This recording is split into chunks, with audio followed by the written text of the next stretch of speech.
के युवक से तय किया। देवकी का भाई कंस, जो कि बहुत ही क्रूर, दुष्ट और निर्दयी था, देवकी से अत्यंत प्रेम करता था।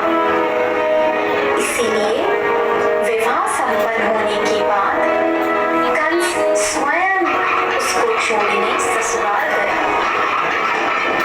जब वह रथ में जा रहे थे, तब बीच रास्ते में उनको आकाशवाणी सुनाई दी।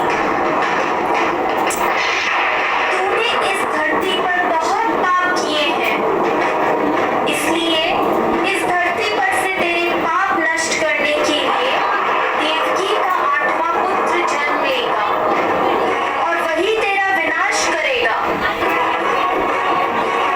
यह सुनकर कंस अत्यधिक हो गया। वह बीच रास्ते में से ही रथ को वापस मथुरा ले गया और देवकी और वासुदेव जी को बंदी गृह में डालकर बंदी बना दिया। समय बीतता गया। कुछ समय बाद देवकी की पहली संतान हुई। जैसे ही कंस को इसकी सूचना मिली, कंस ने देवकी की संतान को मार दिया।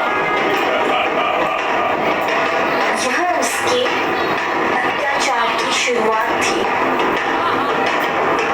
इस प्रकार कंस ने देवकी के 7 पुत्रों की जन्म के तत्काल बाद ही हत्या कर अंततः इस अंधकार के छटने का समय आ गया, जब भगवान ने धरती पर मानव रूप धारण करते हुए जन्म लिया।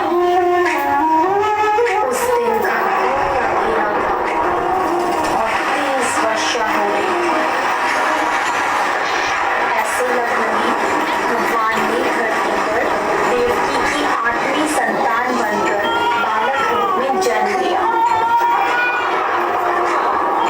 जन्म लेते ही वहां एक दिव्य प्रकाश प्रकट हुआ और उस प्रकाश में से श्री विष्णु भगवान ने अपने पूर्ण अवतार में दर्शन दिए और वासुदेव से कहा, हे वासुदेव, मैंने इस धरती पर कंस जैसे दुष्ट और अत्याचारी मानव का विनाश करने के लिए कृष्ण अवतार में जन्म लिया है।